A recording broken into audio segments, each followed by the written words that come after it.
Hello friends, welcome to Paaru's world. ഇന്ന് Sunday ഒക്കെ അല്ലേ, അപ്പോൾ നമുക്കൊരു നെയ്ച്ചോറും ചിക്കൻ കറിയും ഒക്കെ ഉണ്ടാക്കി നോക്കിയാലോ അല്ലേ.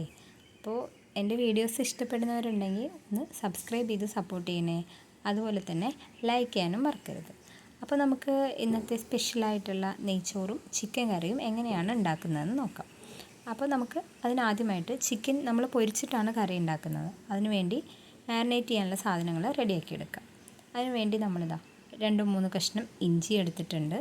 അതുപോലെ തന്നെ ഒരു 5-6 വെളുത്തുള്ളി, അതുപോലെ 1-2 പച്ചമുളക്. ഇത് ഒന്ന് നന്നായിട്ട് ചതച്ചെടുക്കണം. ഇനി നമുക്ക് ചിക്കൻ മാരിനേറ്റ് ചെയ്യാൻ തുടങ്ങാം. അതിനുവേണ്ടി നമ്മളൊരു പാത്രത്തിലേക്ക് ഏകദേശം 1.5 ടീസ്പൂണോളം ഇഞ്ചി വെളുത്തുള്ളി പേസ്റ്റ് ചേർത്ത് കൊടുക്കാം. ഇത് ചതച്ചെടുത്തിട്ടേ ഉള്ളൂ, നമ്മൾ മുഴുവനായിട്ട് നമ്മൾ ചതച്ച് ചേർക്കുന്നില്ല. കാര്യം നമ്മൾ മസാല ഉണ്ടാക്കുമ്പോൾ അതിലേക്ക് കൂടി ആവശ്യമാണ്. ഇനി ഇതിലേക്ക് നമ്മൾ ഏകദേശം 1 ടീസ്പൂണോളം നമ്മുടെ കാശ്മീരി മുളക് പൊടി, 1 ടീസ്പൂൺ എരിവുള്ള മുളക് പൊടിയും ചേർത്ത് കൊടുക്കുന്നുണ്ട്. ഇനി അടുത്തതായി നമ്മൾ ഇതിലേക്ക് ചേർത്ത് കൊടുക്കുന്നത് മസാലപ്പൊടിയാണ്. ഇത് നമ്മുടെ ഗരം മസാലയാണ്. ഗരം മസാല നമ്മൾ വീട്ടിൽ തന്നെ പൊടിച്ചെടുക്കുന്ന പൊടിയാണ്. ഇതിൻ്റെ വീഡിയോ വേണമെന്നുണ്ടെങ്കിൽ താഴെ നിങ്ങളൊന്ന് കമൻറ്റ് ചെയ്താൽ മതി, ചെയ്യാവേ. ഇനി അടുത്തതായിട്ട് നമ്മളിതിലേക്ക് ഏകദേശം ഒരു 1/4 ടീസ്പൂണോളം കുരുമുളക് പൊടി ചേർത്ത് കൊടുക്കുന്നുണ്ട്. ഇനി ആവശ്യത്തിനുള്ള ഉപ്പ് കൂടിയിട്ട് നന്നായിട്ട് ഒന്ന് മിക്സ് ചെയ്തെടുക്കണം. നമ്മളിതിൽ വിനാഗിരി ചേർക്കുന്നുണ്ട്. വിനാഗിരി കൂടി ഒഴിച്ചിട്ടാണ് നമ്മൾ ഈ മസാലേനെ ഒന്ന് മിക്സാക്കി എടുക്കുന്നത്. വിനാഗിരി ഉപയോഗിക്കാത്തവർക്ക് വേണമെങ്കിൽ നമുക്ക് ചെറുനാരങ്ങ നീര് ഉപയോഗിക്കാവുന്നതാണ്. ഒരു 1-2 വലിയ ചെറുനാരങ്ങയുടെ നീര് നമുക്ക് ഇതിലേക്ക് ചേർത്ത് കൊടുക്കാവുന്നതാണ്. ഇനി നമുക്ക് ഈ മസാല നന്നായി ഒന്ന് തിരുമ്പി യോജിപ്പിച്ചെടുക്കുക. നമുക്ക് കഴുകി വൃത്തിയാക്കി വെച്ചിരിക്കുന്ന ചിക്കൻ ചേർത്ത് കൊടുക്കുക. ഏകദേശം നമ്മൾ 450 ഗ്രാം ചിക്കനാണ് ഇവിടെ എടുത്തിട്ടുള്ളത്. ഇത് നന്നായി തിരുമ്പി യോജിപ്പിച്ച് എടുക്കുക. ഇനി നമുക്കിതിലേക്ക് അടുത്തതായി 1 ടീസ്പൂൺ ചതച്ച പെരുംജീരകം കൂടി ചേർത്ത് കൊടുക്കാം. ഇത് നമ്മുടെ ചിക്കൻ ഫ്രൈക്ക് നല്ലൊരു ടേസ്റ്റ് കൊടുക്കും. ഇനി അടുത്തതായി നമുക്ക് ഇതിലേക്ക് ഒരു ഏകദേശം 2 ടേബിൾ സ്പൂണോളം കോൺഫ്ലോറാണ് നമ്മൾ ചേർത്ത് കൊടുക്കുന്നത്. നമുക്ക് ചിക്കൻ കൂടുതൽ ക്രിസ്പി ആയി വരണമെന്നുണ്ടെങ്കിൽ നമുക്കതിൽ കൂടുതൽ കോൺഫ്ലവർ ചേർത്ത് കൊടുക്കാവുന്നതാണ്. നമ്മളിപ്പോൾ ഇത് പൊരിച്ച ചിക്കനെ മസാലയായി കറി പോലെ ചെയ്യുന്നത് കൊണ്ടാണ് നമ്മൾ ഇവിടെ കുറച്ച് കോൺഫ്ലവർ മാത്രം ഇട്ട് കൊടുത്തിട്ടുള്ളത്. ഇനി നന്നായി ഒന്നുകൂടി തിരുമ്പി യോജിപ്പിച്ചെടുക്കുക. ഇനി ഇത് നമുക്ക് ഒരു അരമണിക്കൂർ നേരത്തേക്ക് അടച്ച് മാറ്റി വയ്ക്കാം. ഫ്രിഡ്ജിലൊന്നും നമുക്കിത് വെക്കേണ്ട ആവശ്യമില്ല. ഈ സമയത്ത് നമുക്ക് നെയ്ച്ചോറ് ഉണ്ടാക്കുന്നതിനാവശ്യമായ അരി കുതിരാനിടാം. ഞങ്ങളിവിടെ 1.5 ഗ്ലാസ് അരിയാണ് എടുക്കുന്നത്. നമുക്ക് കപ്പോ ഗ്ലാസ്സോ അളവിനായിട്ട് ഉപയോഗിക്കാം. നമ്മൾ ഏത് പാത്രമാണോ എടുക്കുന്നത് അതേ പാത്രത്തിൽ തന്നെ ആയിരിക്കണം നമ്മൾ വെള്ളവും കൂടി ചേർക്കേണ്ടത്. ഇപ്പോൾ നമ്മൾ ഏകദേശം 1.5 ഗ്ലാസ് അരിക്ക് 3 കപ്പ് വെള്ളമാണ് ഉപയോഗിക്കുന്നത്. ഇനി ഇതിലേക്ക് നമുക്ക് ആവശ്യത്തിനുള്ള വെള്ളം കൂടി ഒഴിച്ച് അരമണിക്കൂർ നേരം കുതിരാനായി മാറ്റി വയ്ക്കാം.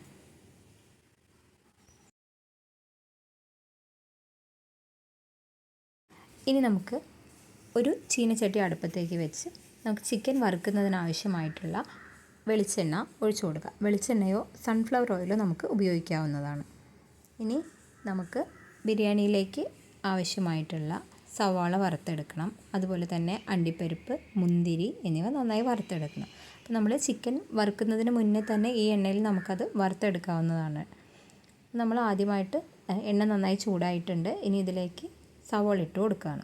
സവാള നന്നായി ഇളക്കി നമ്മളൊരു ചെറുതായിട്ട് ഗോൾഡൻ ബ്രൗൺ കളർ ആകുമ്പോൾ തന്നെ നമുക്കിതിലേക്ക് അണ്ടിപ്പരിപ്പും മുന്തിരിയും ചേർത്ത് കൊടുക്കാം. നിങ്ങൾക്ക് വേണമെങ്കിൽ സെപ്പറേറ്റ് അണ്ടിപ്പരിപ്പും മുന്തിരിയും അതുപോലെ തന്നെ സവാളയും ഒക്കെ വറുത്തെടുക്കാം. നമ്മളിവിടെ ഇങ്ങനെയാണ് ചെയ്യുന്നത്. ഇപ്പോൾ നമ്മുടെ റൈസിൻസും കൂടെ നന്നായി ഒന്ന് പൊങ്ങി വരുമ്പോൾ നമുക്കിതിലേക്ക് ആവശ്യത്തിനുള്ള കറിവേപ്പില ചേർത്ത് വറുത്ത് കോരിയെടുക്കാവുന്നതാണ്.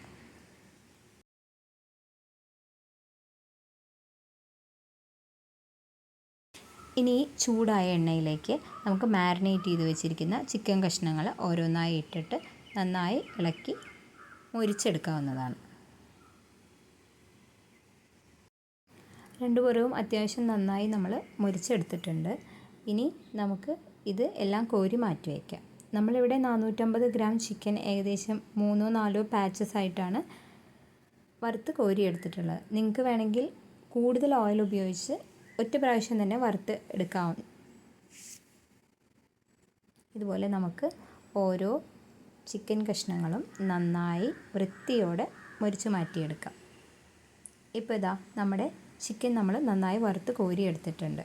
ഇനി നമുക്ക് ഇതിലേക്ക് വേണ്ട മസാല തയ്യാറാക്കിയെടുക്കണം.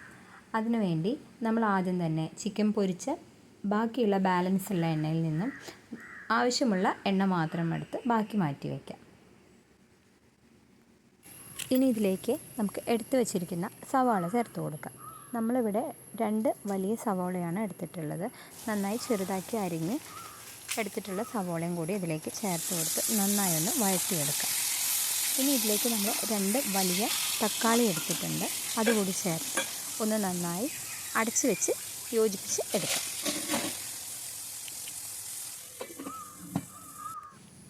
ഇപ്പോൾ ഇതാ നമ്മുടെ തക്കാളി ഇവിടെ നന്നായി വഴന്നു വന്നിട്ടുണ്ട്. ഇനി ഇതിലേക്ക് നമ്മൾ 1 ടീസ്പൂൺ ഇഞ്ചി, വെളുത്തുള്ളി, അതുപോലെ തന്നെ പച്ചമുളക് ചതച്ചത് പേസ്റ്റ് കൂടി ചേർത്ത് നന്നായി വഴറ്റിയെടുക്കാം.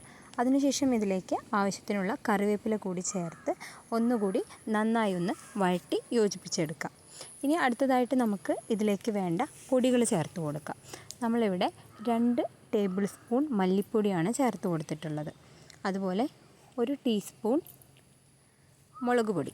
ഇത് നമ്മൾ കാശ്മീരി മുളക് പൊടിയാണ് ഉപയോഗിക്കുന്നത്. നമ്മളിതിൽ പച്ച ചേർത്ത് കൊടുത്തത് കൊണ്ടാണ് നമ്മൾ 1 ടീസ്പൂൺ കാശ്മീരി മുളക് പൊടി ചേർത്ത് കൊടുത്തിട്ടുള്ളത്. അടുത്തതായി നമ്മളിതിലേക്ക് 1/2 ടീസ്പൂൺ മഞ്ഞൾപ്പൊടി കൂടി ചേർത്ത് കൊടുത്ത് നന്നായി ഒന്ന് വഴറ്റി യോജിപ്പിച്ചെടുക്കണം. ഒരു 1 മിനിറ്റ് നേരം നമ്മൾ ഈ മസാല നന്നായി ഒന്ന് മൂപ്പിച്ചെടുക്കണം. ഇപ്പം നമ്മുടെ മസാല നന്നായി മൂത്ത് വന്നിട്ടുണ്ട്. ഇനി ഇതിലേക്ക് നമുക്ക് ആവശ്യമുള്ള വെള്ളം ഒഴിച്ച് തിളച്ച് വന്ന ശേഷം നമ്മൾ വറുത്ത് വെച്ചിരിക്കുന്ന ചിക്കൻ കഷ്ണങ്ങൾ കൂടി ഇതിലേക്ക് ചേർത്ത് കൊടുക്കാം. ഇനി ഒന്ന് നന്നായി തിളച്ച ശേഷം 1/2 ടീസ്പൂൺ ഗരം മസാല കൂടി ഇതിലേക്ക് ചേർത്ത് കൊടുക്കാം. ആവശ്യമെങ്കിൽ നമുക്ക് ഉപ്പും ചേർത്ത് കൊടുക്കാം. അതിനുശേഷം ഒരു 10 മിനിറ്റ് മൂടി വെച്ച് സിമ്മിൽ വേവിച്ച ശേഷം നമുക്ക് ഇതിലേക്ക് വറുത്ത് വെച്ചിരിക്കുന്ന നമ്മുടെ സവാളയിൽ നിന്നും 1 പിടി ചേർത്ത് കൊടുക്കാം. ഇത് കറിക്ക് നന്നായി ഒരു കൊഴുപ്പെല്ലാം തരും, നല്ല ടേസ്റ്റും ആയിരിക്കും. ഇനി നമുക്ക് ഒന്നുകൂടി കറി ഒന്ന് തിളപ്പിച്ച് എടുക്കാം. സവാള കൂടി ഇതിലോട്ട് വെന്ത് യോജിച്ച് വരുമ്പോൾ നമ്മുടെ കറി ഒന്നും കൂടി നന്നായി തിക്കായിട്ട് വരും. ഇത്രയും തിക്കായിട്ട് നിങ്ങൾക്ക് കറി വേണ്ടെന്നുണ്ടെങ്കിൽ കുറച്ച് ഗ്രേവിയോട് കൂടി ഇതിന് തൊട്ട് മുന്നത്തെ സ്റ്റേജിൽ എടുക്കാവുന്നതാണ്. ഇപ്പോൾ നമ്മുടെ കറി ഏകദേശം ഇവിടെ തയ്യാറായിട്ടുണ്ട്. ഇനി നമ്മളിവിടെ അരിഞ്ഞു വെച്ചിരിക്കുന്ന പുതിന ഇലയും മല്ലി ഇലയും കൂടി ചേർത്ത് നമ്മളിതാ ഇറക്കി വെക്കുകയാണ്. നമ്മുടെ കറി ഇവിടെ തയ്യാറായിട്ടുണ്ട്.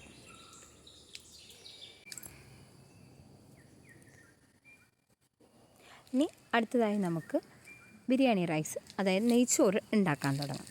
അതിനായി നമ്മൾ അടികട്ടിയുള്ള ഒരു പാത്രം അല്ലെങ്കിൽ ഒരു കുക്കർ അടുപ്പത്തേക്ക് വെച്ചിട്ടുണ്ട്.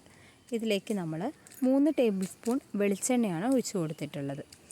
വെളിച്ചെണ്ണയും പിന്നെ നമ്മൾ ഒരു 1/2 ടീസ്പൂൺ നെയ്യ് കൂടെ ചേർത്ത് കൊടുക്കുന്നുണ്ട്. നിങ്ങൾക്ക് നെയ്യ് വേണമെങ്കിൽ കൂടുതൽ ചേർത്ത് കൊടുക്കാവുന്നതാണ്. മൊത്തം നെയ്യിൽ മാത്രം വേണമെങ്കിലും നെയ്ച്ചോറ് ഉണ്ടാക്കാവുന്നതാണ്. ഇനി ഇതിലേക്ക് എണ്ണ ചൂടായി വരുമ്പോൾ നമ്മൾ ഒരു സവോളയുടെ പകുതി, നമ്മൾ വലിയൊരു സവോളയുടെ പകുതിയാണ് എടുത്തിട്ടുള്ളത്, അരിഞ്ഞത് കൂടി ചേർത്ത് കൊടുക്കുക. പിന്നീട് ഇതിലേക്ക് ഒരു പച്ചമുളക്, അതുപോലെ തന്നെ ചെറിയൊരു കഷ്ണം ഇഞ്ചി എന്നിവ ചേർത്ത് വെളുത്തുള്ളി നന്നായിട്ട് മൂപ്പിച്ചെടുക്കുക. നമ്മൾ ഗോൾഡൻ കളർ ആവുന്ന വരെ ഒന്നും മൂപ്പിക്കേണ്ട ആവശ്യമില്ല. അങ്ങനെ ആകുമ്പോൾ നമ്മുടെ റൈസിൻ്റെ കളർ മാറാനുള്ള സാധ്യതയുണ്ട്. അപ്പോൾ ജസ്റ്റ് നമ്മളൊന്ന് ചെറുതായിട്ടൊന്ന് മൂപ്പിച്ചെടുക്കുക. ഇനി അടുത്തതായി നമ്മളിതിലേക്ക് പട്ട, ഗ്രാമ്പു, ഒരു കുഞ്ഞൊരു കഷ്ണം ഏലക്കയുടെയും കൂടി ചേർത്ത് കൊടുത്താൽ മതി. 1-2 കഷ്ണം പട്ടയും അതുപോലെ തന്നെ ഒരു 2-3 ചെറിയ ഗ്രാമ്പുവും ആണ് നമ്മൾ ചേർത്ത് കൊടുക്കുന്നത്. നമ്മൾ ഓവർ സ്പൈസസ് ഇതിൽ ചേർക്കുന്നില്ല. അത് നമ്മുടെ നെയ്ച്ചോറിൻ്റെ ടേസ്റ്റ് വല്ലാതെ ഇല്ലാതാക്കും. ഇനി ഇതിലേക്ക് നമുക്ക് ആവശ്യത്തിനുള്ള വെള്ളം ഒഴിച്ച് കൊടുക്കാം. നമ്മളിവിടെ 3 ഗ്ലാസ് വെള്ളമാണ് ഒഴിച്ചു കൊടുത്തിട്ടുള്ളത്. നമ്മൾ 1.5 ഗ്ലാസ് അരിയാണ് എടുത്തിട്ടുള്ളത്. റോസിൻ്റെ ബിരിയാണി റൈസാണ് നമ്മളിവിടെ ഉപയോഗിച്ചിരിക്കുന്നത്. നിങ്ങൾ ഏത് അരിയാണോ ഉപയോഗിക്കുന്നത് അതിനനുസരിച്ച് അതിൻ്റെ ഡബിൾ വെള്ളം എടുക്കാൻ എപ്പോഴും ശ്രദ്ധിക്കുക. ഇനി ഇതിലേക്ക് ആവശ്യത്തിനുള്ള ഉപ്പ് കൂടി ചേർത്ത് ഒന്ന് നന്നായി വെള്ളം തിളപ്പിച്ചെടുക്കാം.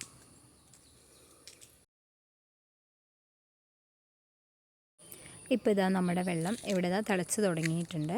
ഒന്ന് നന്നായി വെട്ടി തിളയ്ക്കുന്നവരെ തിളപ്പിച്ചെടുക്കണം. ഇനി അടുത്തതായി നമുക്ക് ഇതിലേക്ക് കഴുകി വെച്ചിരിക്കുന്ന നമ്മുടെ അരി ചേർത്ത് കൊടുക്കാം. ഇനി നമ്മളൊരു ഡിഫറെൻറ്റ് സ്റ്റൈലിലാണ് ഇവിടെ നെയ്ച്ചോറ് ഉണ്ടാക്കുന്നത്. എല്ലാവരും സാധാരണ ഇത് കുക്കറിൽ ഒരു വിസിൽ അടുപ്പിക്കുകയാണ് പൊതുവെ പതിവ്. നമ്മളിവിടെ ചെയ്യുന്നത് ഈ അരി നമ്മൾ സാധാരണ ദം ഇടുന്നത് പോലെ നന്നായി ഇളക്കി റൈസിനെ വറ്റിച്ചെടുക്കുന്നുണ്ട്. വറ്റിച്ചെടുത്തതിന് ശേഷം കുക്കറിൻ്റെ മൂടി കൊണ്ട് അടച്ച് ഒരു 20 മിനിറ്റ് നേരം മൂടി വയ്ക്കുകയാണ് ചെയ്യുന്നത്. നിങ്ങൾ ഇതുപോലെ ഒന്ന് ചെയ്ത് നോക്കണേ, പെർഫെക്റ്റായിട്ട് നമ്മുടെ നെയ്ച്ചോറ് കിട്ടും. ഇപ്പോൾ ഇതാ നമ്മുടെ നെയ്ച്ചോറ് വെള്ളമൊക്കെ നല്ലോണം വറ്റി തുടങ്ങിയിട്ടുണ്ട്. ഒന്നുകൂടി വെള്ളം വറ്റിച്ചതിന് ശേഷം നമുക്കിതാ കുക്കറിൻ്റെ മൂടി ഉപയോഗിച്ച് ഒന്ന് അടച്ച് വേവിച്ചെടുക്കാം.